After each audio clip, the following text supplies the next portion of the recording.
All right, let's get right into it. Welcome to today's explainer.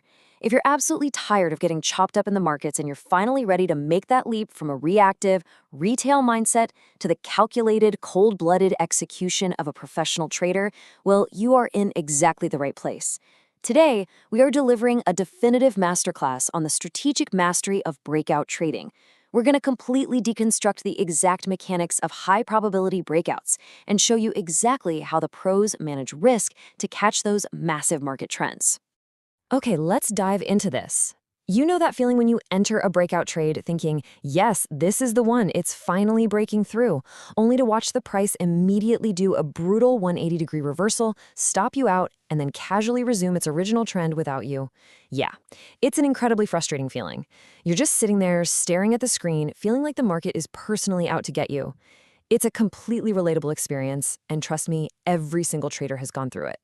When that happens, most retail traders immediately want to point the finger at market manipulation. But the hard reality? Actually, scratch that. It's not manipulation at all. They are just entering at the absolute worst possible time. The real problem is that amateur traders are constantly chasing the move. They're getting trapped by smart money setting up fakeouts. The market isn't out to get you. You're just inadvertently acting as liquidity for the professionals who are unloading their positions at the exact moment you are desperately trying to jump in. To solve this, we need a concrete, rule-based framework.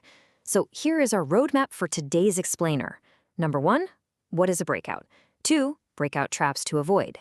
3, the pro edge, which is buildups. 4, advanced tactics covering trend lines and retests. And 5, risk management and targets. Let's kick things off with section 1. What exactly is a breakout? If we don't grasp the underlying mechanics here, literally all the strategies in the world aren't going to help us. At its core, a breakout happens when the price just smashes through a key level. Think of it as breaking through a resistance ceiling or crashing through a support floor, right after a period of consolidation. There are 2 primary types we usually look at: swing high or swing low breakouts, which are basically mini versions of support and resistance, and then your much larger key support and resistance breakouts. Now, you might be wondering, why do we even trade them? Well, because when they work, you are trading with massive momentum at your back, catching long, sustained trends. Plus, in a proper breakout setup, it's immediately obvious when you're wrong, which is absolutely crucial for protecting your capital. Moving right along to section 2, breakout traps to avoid. Let's talk about how to not get wrecked. To actually get to those highly profitable trends, we first have to survive the death traps. Secret number 1 of professional breakout trading is this: avoid the power move at all costs.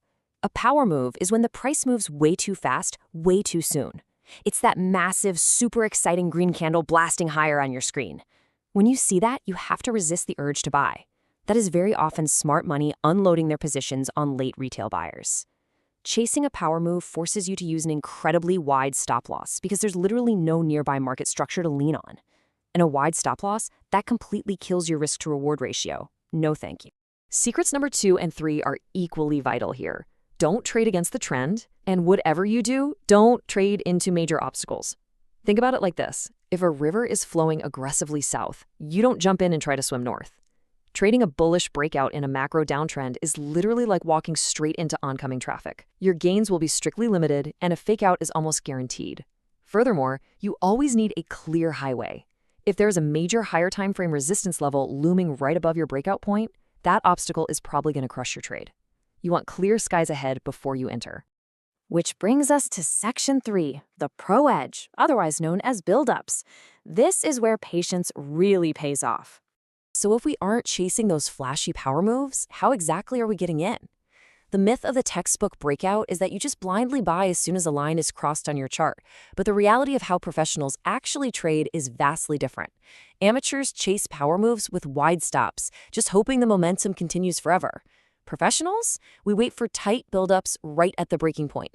This allows us to use incredibly tight stops, which drastically maximizes our risk-to-reward ratio. So what exactly is a buildup? Well, it's a tight consolidation. Sometimes traders call it a koi, right near the resistance or support level. And guys, this is a massive sign of strength. Think about it for a second. If the price is hovering just barely below major resistance, it means sellers aren't able to push the price down, or buyers are so aggressive they're fiercely bidding even at those high levels. The market isn't retreating here, it's preparing. To really validate a buildup, we love to use the 80 candle rule. Ideally, you want to see the market trapped in a tight range for at least 80 candles. Think of this like a stretched rubber band, or better yet, a pressure cooker. The longer the market stays trapped in that range, the more buy and sell orders stack up on both sides. When that tension is finally released, the snap is massive, explosive, and exactly what we want to catch. Okay, so how do we perfectly time this entry? We use the 20-period moving average trick. While that pressure is building and the price is tightly consolidating just below resistance, do not jump the gun.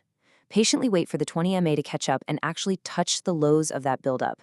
When that moving average finally closes the gap and touches the price, it acts like a giant green light, signaling that momentum has finally built up enough to launch the trade. Let's step it up a notch with Section 4, Advanced Tactics, focusing on trend lines and retests. Let's escalate this into some advanced tactical execution, specifically focusing on diagonal breakouts and retests. This is a real game changer. Step 1, ensure you have a valid trend line with at least 3 touches. Step 2, apply the box method. When a candle breaks that trend line, listen to me, do not enter. Instead, simply draw a rectangular box around that specific breakout candle. Step 3 is the confirmation. Wait patiently for the price to retrace and retest that box. You are looking for a clear rejection sign right there, like a long wick doji. Only then, at step 4, when the rejection of the retest is fully confirmed, do you finally enter the trade. Finally, we arrive at Section 5, Risk Management and Targets. Because frankly, if we don't protect our capital, we aren't traders, we're gamblers. All of these awesome entry tactics are completely useless without a rock-solid exit plan. You absolutely must place your stop losses exactly where the market structure would logically prove your thesis wrong. If you're trading a buildup, place your stop loss just below the lows of that tight buildup consolidation. If you're trading a trendline break using that box method we just talked about, place your stop loss just outside the extreme edge of that breakup box. This ensures your risk is kept incredibly tight, which maximizes your potential upside. For profit targets, we just look left and use the history of the chart. Target the previous touches of your trend line. Label the most recent touch, point C, the one before that, point B, and the very origin point, point A.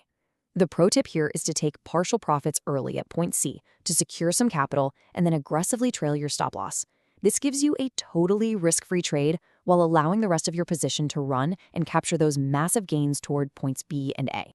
So what does this all mean? The crucial point to take away is this. Trading isn't a perfect exact science.